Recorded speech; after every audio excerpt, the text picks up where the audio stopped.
ሰላም ሰላም ውድ ቤተሰቦቼ እንደምን አላችሁ? እንደምን ቆያችሁ? ሁሉ ሰላም፣ ሁሉ መልካም። እኔ ጋር እግዚአብሔር ይመስገን ሁሉም ሰላም ነው፣ ሁሉ መልካም ነው። እግዚአብሔር ስም የተባረከ ይሁን። ውዶቼ እንደምን ናችሁ? አላችሁ? ኧረ ካላችሁ አለው ይበሉ፣ አለው በሉ፣ አለው በሉ፣ አለው። እኔ እግዚአብሔር ይመስገን ትንሽ ውጪ ነኝ ያለሁት። ፀሐይም አለ ደግሞ መኪና ድምፅም አለ፣ ሁሉም ነገር አለ እና ኦኬ ለማንኛውም ዛሬ አንድ ነገር ለማውራት ነው የመጣሁት ማለት ነው። ውዶች ማሮች ለእግዚአብሔር ሆነ ሼር አርጉ፣ ላይክ አርጉ፣ ወደ ቤተሰቦቹ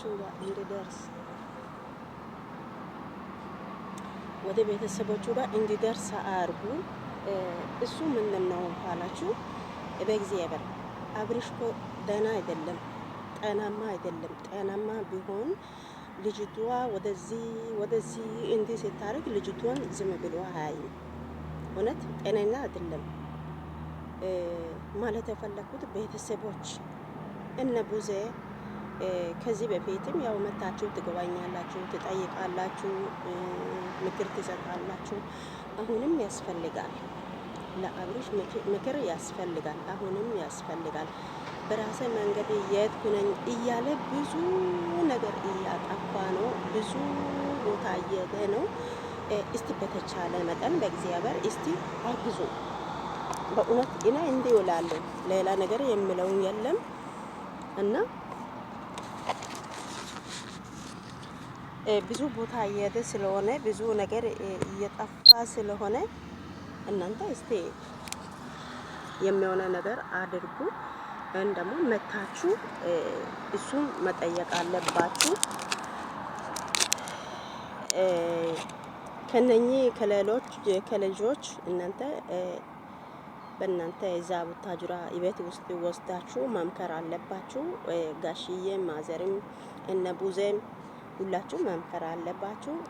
ጥሩ አይደለም፣ ልጆች ጥሩ እየመከሩ አይደለም፣ ጥሩ ነገር እያደረጉ አይደለም በሱ ላይ ደግሞ እቺት ሄርሜላ የምትባል ልጅ ከሱ እንድርቅ አርቃችሁ ከሩታ ጋር ያለው ነገር መጠናከር አለበት፣ ማስተካከል አለበት። ይሄን ነገር ሁሉ ስራና ሴራ ሁሉ ይሄ እነ አቤል ብሩክ ነው ይሄንን ያመጡት ለእናንተ። ቆይ እንዴት ያቅታችኋል? የልጃቸው ትዳር ሲበትን እንዴት እንደዚህ ብላችሁ ታያላችሁ? ህግ የለም እንዴ?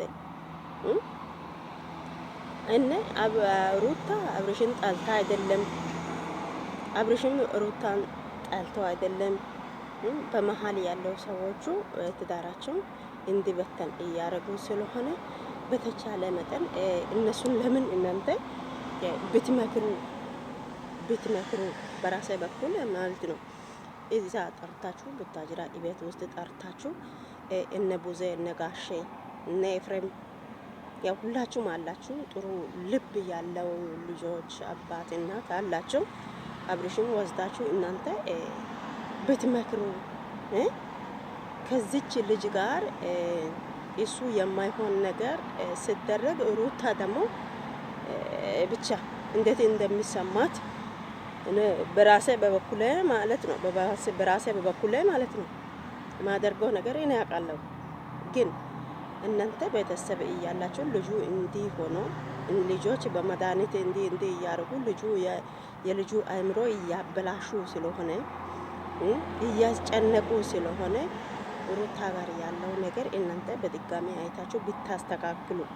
ይህን ደግሞ የበለጠ ደግሞ አሁን ከሄርሜላ ጋር ከሀገር ሊወጡ ነው እየተባለ ነው።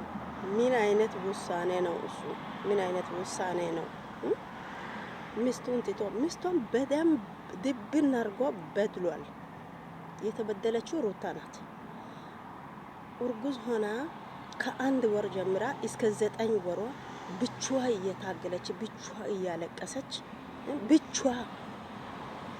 እሱ ግን አንድ ቀን 2 ጊዜ ተመላልሶ እኔ ደከምኩኝ እንዲሆነ እኔ ተገፋው ነው። እንደዚህ አይደለም። በእጥፍ ነው እሷ የተገፋችው፣ በእጥፍ ነው። ከሱ ብዙ ትህትና ያስፈልጋል፣ ብዙ ትዕግስት ያስፈልጋል ለሱ ማለት ነው። እሷን አንዴ ሁለቴ መጥቶ እኔን ተገፋው እንዲህ ሆንኩ ልጅ ለማየት ለወላ እንደዚህ የሚባል አማርኛ የለም እኮ። አሀ እሷ እኮ ስንት ጊዜ 9 ወር ሙሉ አልቅሳ እምባ በእምባ ሆና ብቻዋ ተቸግራ እንዲህ ሆና ነው አይናለች። እሱ ግን በየቦታው እየዞረ በየክለብ ቦታ በየሆቴል ከሴት ጋር እየተንዘላዘለ እስከ አልጋ ድረስ ሄዶ አሁን ደግሞ የበለጠ እነ አቤል ሴራ ደግሞ ምንድነው? እሱ ታሞ ተኝቷል። ልጅቷን አምጥቶ በአጠገብ አስተኝቶ ቪዲዮ ይቀርጻሉ። ይሄ ምንድነው? ሩታ ከሱ ጋር እንዳይኖር ለሩታ ለመላክ ነው። ይሄ ሴራ ደግሞ ማለት ነው። ሩታና አብርሽ በአንድ ላይ ለመኖር እንዳይኖር ሴራ ነው፣ የአቤል ነው። ግን ቆይ እነ ጋሽ እነ ቡዜ አቤል ለምን አላናገራችሁም? እናንተ ጠርታችሁ ለምን አትጠይቁም? አብርሽ ምን አረገ? ሩታ ምን አረገች? እስከዚህ ደረጃ ሩታና አብርሽ እንዳይኖር ይሄንን ሁሉ ሴራ ለምን እየሰራክ ነው? ለምን ትሰራለህ? እንደዚህ ለምን ታረጋለህ? ለጓደኛም ለወንድም ለማንም ይሁን እንደዚህ አይነት ነገር እንዴት ይደረጋል ብላችሁ እናንተ ብትጠይቁ ይሻላል። እግዚአብሔር አቤልማ በጭራሽ እነሱ እንዲፈቱ ነው። በቃ ሄርሜላ እኮ ስነ ስርዓት የሌላት አካሄዷ፣ አነጋገሯ፣ አለባበሷ፣ ሁሉ ነገሯ የተበላሸች ልጅ ናት። ስርዓት የሌላት ምን ሊበላት እሷን እሷ መታ አብርሃምን ይዛ ስትስም እኔ እንዴት እንደማስጠላት እግዚአብሔርን የመጨረሻ ነው ያጣላሁት። ስለዚህ ብታስተካክሉ እነ ቡዜ እነ ጋሼ እነ ኤፍሬም ይህንን ሰምታችሁ ሁሉም ነገር ሰምታችሁ ብታስተካከሉ ጥሩ ይመስላል። ሩታን እየመከራችሁ አብርሽን እየመከራችሁ በአንድ ላይ አድርጋችሁ ለማስተካከል ሞክሩ። በራሴ በኩል እኔ የሚሰጠው አይዲያ ይሄ ነው። በጣም እናከብራለን፣ እነሱም እንወዳቸዋለን። ግን የእነሱ ትዳሩ በትኖ እንዳይኖር በቃ አንፈልግም። እኛም ባለ ትዳሮች ነን፣ እናውቃለን። ስሜቱ በጣም ከባድ ነው። ስለዚህ ብታስተካክሉ በራሴ በኩል ጥሩ ይመስለኛል። እና እግዚአብሔር ይባርካችሁ ውዶቼ ማሮቼ።